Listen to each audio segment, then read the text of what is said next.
大家好，我係貓哥啊！嗱，正所謂咧，逢 GTR 路就一定會買啦。咁呢啲 GT 咧，最近呢一輪嘅車裏邊就有一部叫 Nismo 嘅 GT500啦。大家一定會問我，喂，同之前嗰部有啲咩唔同啊？其實真係好唔同嘅。咁今集咧，我哋就會係開箱去睇下呢一部車同之前嗰部有啲乜嘢唔同啦，以及細節上面嘅有啲乜嘢特別嘅嘢啦。咁記得喺影片開始之前咧 CLS 我啦。喺2020年咧，日產嘅 Nismo 咧首次咧就推出呢個 GTR 嘅 Nismo 嘅 GT500嘅賽車啦。咁喺規格上面咧就跟翻而家現時 Super GT 以及德國 DTM 賽事嘅一個規例去做一連串嘅改造啦。咁啊，當年嚟講咧喺9月12號嘅時候咧，亦都喺日本嘅06賽車場上面咧去做一個測試嘅。咁啊，呢一款車咧作為 Nismo 咧跨越咁多個賽事嘅一款賽車啦，咁亦都相當之唔錯嘅。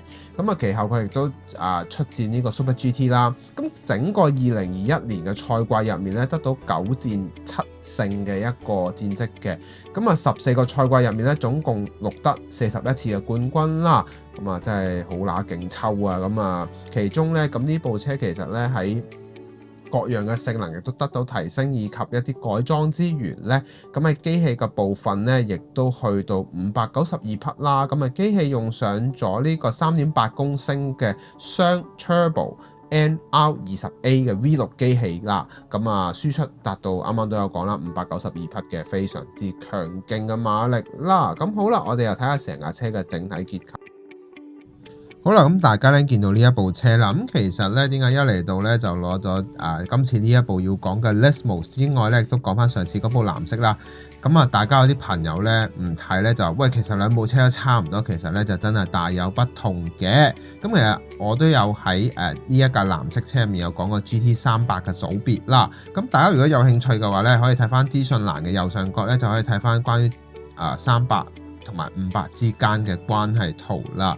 咁啊最主要一樣嘢，簡單呢一句啦，300個規格咧係更加接近一個街車，係由街車改裝而成嘅。咁但係500咧真係純粹為賽車而做嘅咯。咁所以呢度咧會有啲唔同啦。咁喺外觀嘅結構上面咧都會有好大嘅分別嘅。咁啊今集咧我就揾咗一啲資料啦，咁但係圖片唔算好多，因為其實呢啲一款車咧，其實都係當時嘅 prototype 嘅版本嚟嘅，咁變相咧我喺揾嘅時候比較困難啲嘅。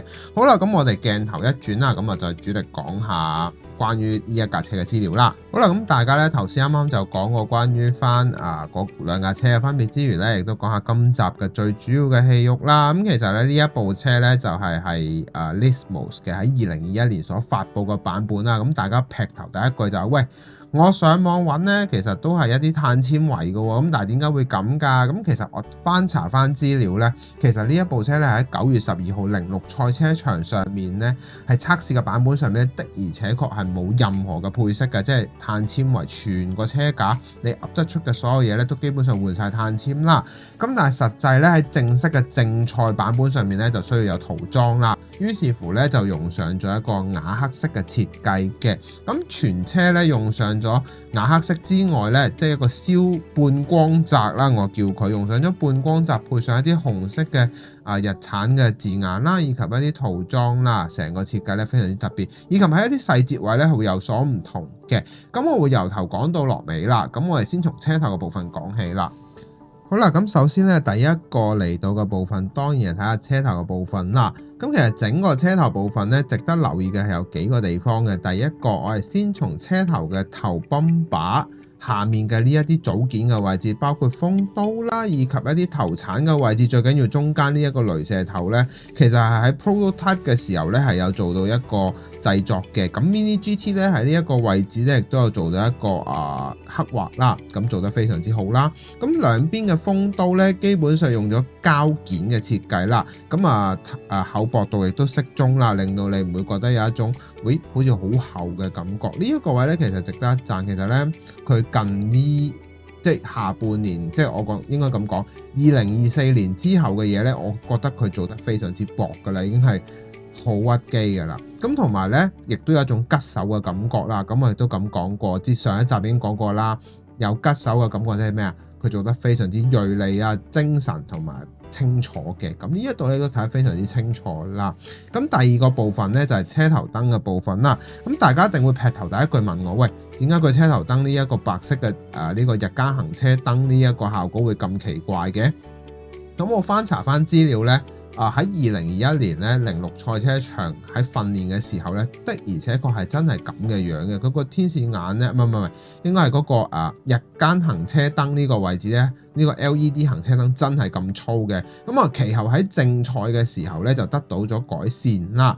咁啊，即係變翻另一個版本啦。所以點解咧？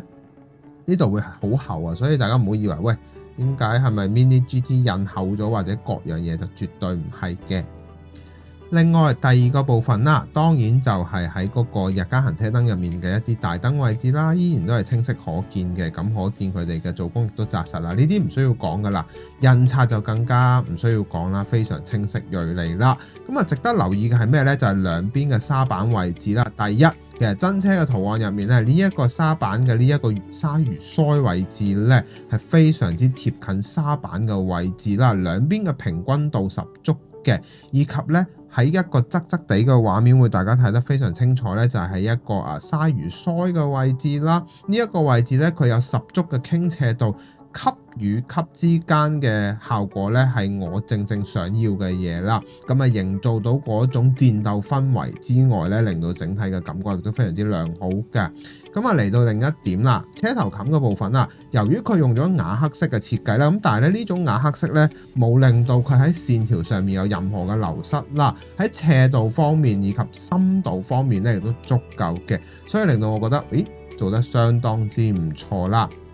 水撥嘅位置，中間水撥亦都有做啦，壓頭貼呢啲都唔使點樣特別講噶啦。咁啊，最主要另一個地方咧，當然就係前沙板嘅演繹部分啦。喺呢一個位置咧，其實咧你見到佢係用上咗多段式嘅設計啦。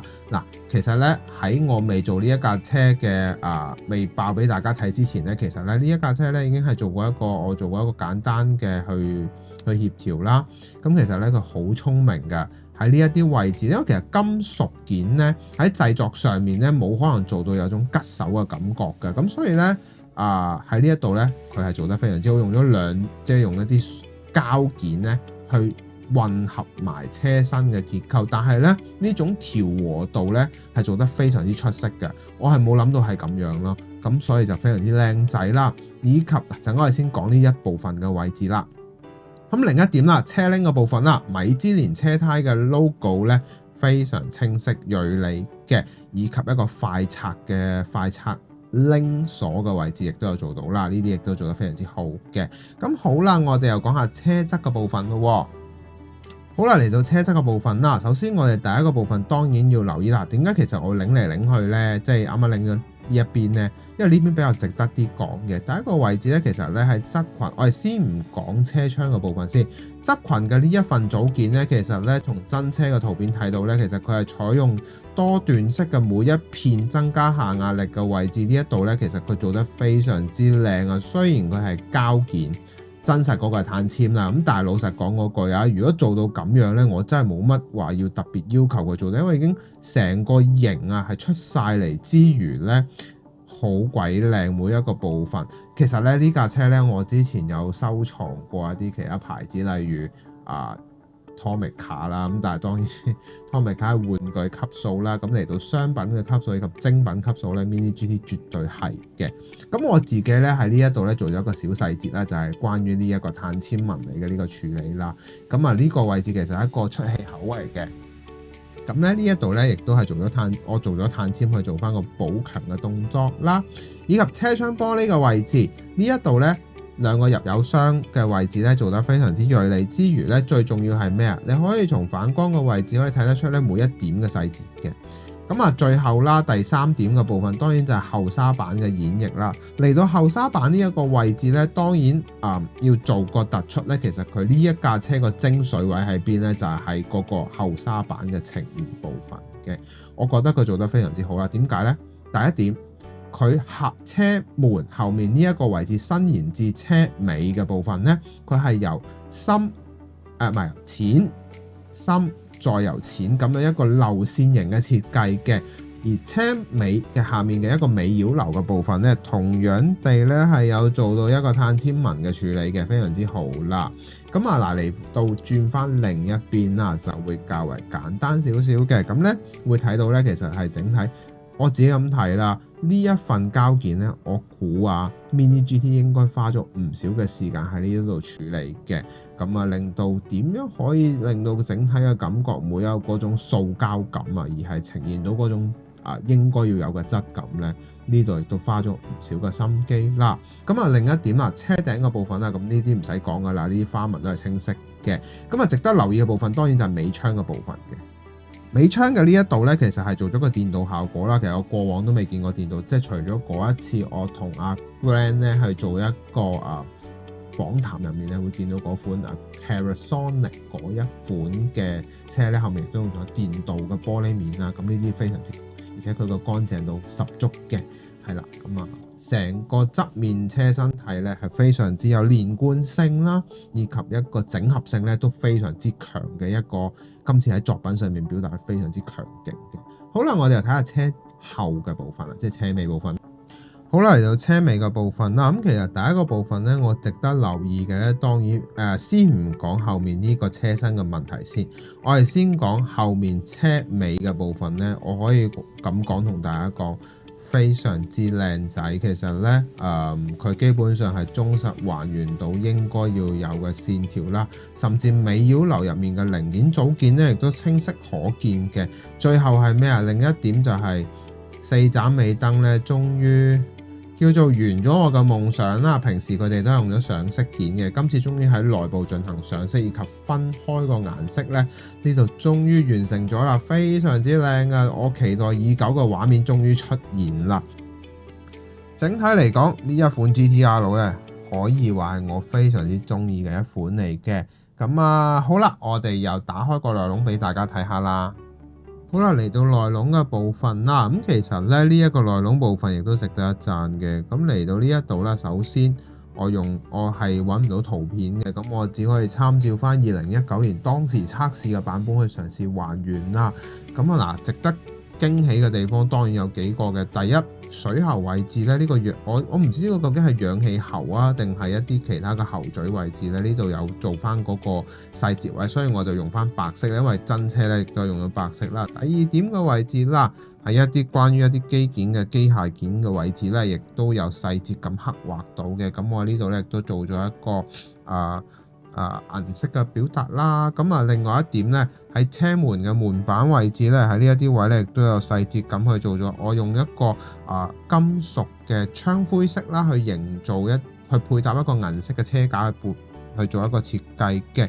咁啊，嚟到後面啦，亦都有用翻佢哋當時嘅，因為我睇唔到嗰條安全帶究竟係咩顏色嘅。其實咧，亦都見到裏邊嘅太尺機咧，呢一啲位置細心經過咗細緻化之後咧，係睇得非常之清楚啦。咁亦都個小銀幕啦，以及一個轉數錶嘅各樣嘢，亦都睇得非常清楚嘅。咁啊，我自己覺得咁啦。整體嚟講咧，非常乾淨，亦都好優秀嘅一個作品嚟嘅。可以睇到咧，佢哋由以前即係你話最近嗰套 NSX 嗰個到而家咧。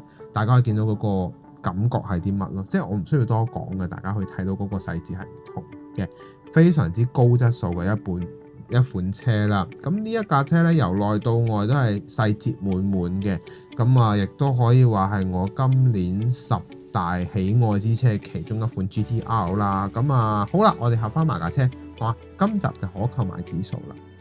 好啦，嚟到今集嘅可購買指數啦，我會俾佢10分滿分嘅。咁其實再一次恭喜 Mini GT 又攞到滿分啦。咁大家又話，佢又係打手啦，咁啊冇辦法啦。咁大家咧攞上手你就知道點解我會俾10分滿分，因為其實咧呢一部車其實我一直都好期待佢有其他牌子出啦，因為始終佢都係一個當時嘅測試版本嚟嘅，變相你話牌子真係唔多。